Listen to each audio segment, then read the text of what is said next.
Jumping in with another video. In this one, I want to quickly talk about the difference between diffuse light and soft light.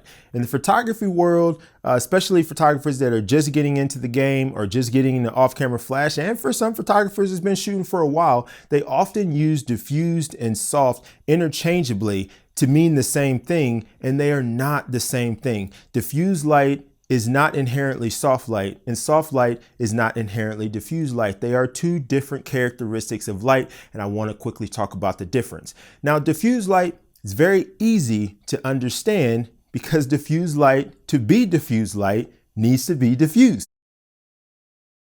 It really is that simple. If the light isn't diffused, then it isn't diffused light, okay? So diffused light is simple. It basically is something in front of a light source that is diffusing that light. So if you have a speed light and you put an umbrella in front of it, or a softbox, or a shower curtain, or a bed sheet, or a t-shirt, a piece of plastic, a piece of paper, something that's going in front of that light to ultimately diffuse it, therefore makes that light diffuse. And diffused light simply is just light that is going in a bunch of different directions. Light travels in straight lines. And when light is diffused, it's still traveling in straight lines, but instead of just going in one direction, it's going in a bunch of different directions.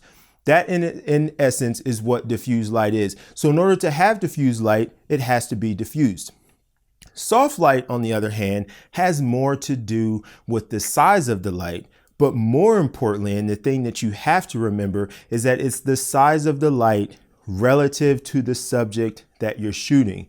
A large light or light source does not inherently make it soft, and a small light or light source does not inherently make it hard. It has to do with the size of that light source relative to your subject. That determines whether or not the light is soft or hard. To really drive that point home, think about the sun. The sun is a huge light source in physical size, but because the sun is so far away, and in relation to us on Earth, it appears very small in the sky, it is still a hard light source because it is so small relative to us as subjects or whatever it is that you're shooting. So when it comes to soft light, just think soft size, but size relative to your subject. Now, why is it important to know the difference between the two? I think it's very important because one, when you're using light, you really have to understand the properties of light. It's very easy to watch YouTube videos or see someone else do something and you duplicate it. But when you don't really understand the fundamentals of why you're doing what you're doing, you eventually will get into a situation where what you think you know, and you're just doing something because it's what you've seen, it's not going to work for you, and you're not going to know how to troubleshoot that problem or fix it or work around it, because you don't understand the fundamentals of light.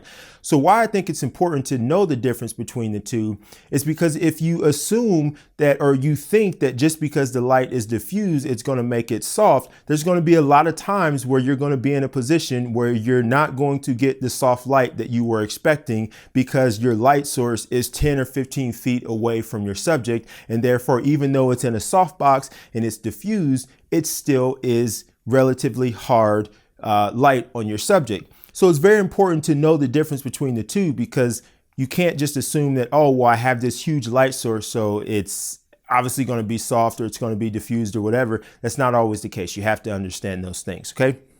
So I want to do a quick little demonstration, and we're going to use a speed light. Now, speed light is obviously small, and no matter how close I put speed light to my mannequin back here that is life size, this is still going to be a small light source. So I'm not going to be able to take this and make it a soft light for what you would use for, say, portrait or something like that. But I do want to use this to drive the point home for soft light. Even though this is a small source, I'm going to show you that you can still make a small, not diffused light softer. So it has nothing to do with diffused, although technically there is a little bit of diffusion in the front of a speed light, but for all intent and purposes, this is a non-diffused light. Okay, so I just want to drive the point home that you can still get softer light even though it's not diffused. Okay, so let me get this set up, and then I'll be right back. They lied. YouTube is a lie. It doesn't work at all.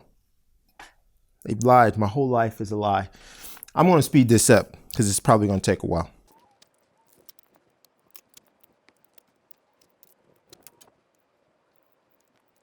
Okay, so I'm back. I have everything set up. So I don't know how well I think this is just right off frame, but I've got the speed light right here, just off frame, and it is probably 4 to 5 feet away from the mannequin. I have everything metered up. So I'm at 1/60th of a second, f6.3, ISO 100. And so let's take that click. Okay, and so you look at that, obviously it's as hard as you would expect it to be because it's a speed light, it's far away, it's a very small source. Now I'm gonna bring this in very, very close to the subject. Okay, so now it's about 1 foot away from the mannequin. Now, again, keep in mind, no matter how close I put a speed light to a face, a normal face, it's still going to be a small light source. So I'm not trying to illustrate that now this light is going to become super soft and portrait worthy. But I do want to drive the point home that even though this is still a small light source, for all intent and purposes is not diffused, we can still get softer light. So let's take this click. Okay, so now if we compare the two, obviously you can see that the background has went dark in the shot with the speed light close, and that's inverse square law at play there. But if we zoom in to the shadow area there, what you could see is that although, yes, it is still a hard light source, there is a clear difference in the line of that shadow. And you can see that the line in the second shot where the speed light is close to the subject is not as defined. And so that is showing you that that light is softer. Now, again, it's still a hard light source because it is still small. So that was just a quick demonstration just to kind of drive home what soft light is. Again, soft light doesn't mean that it's diffused. Diffused light doesn't mean that it's soft. So you really need to understand and comprehend the two. Diffused means that it's diffused. Soft and hard light has to do with the size relative to your subject. The two terms are not the same. They should not be used interchangeably. Again, I could use a softbox. I could take this softbox and I can put this diffusion material on this softbox.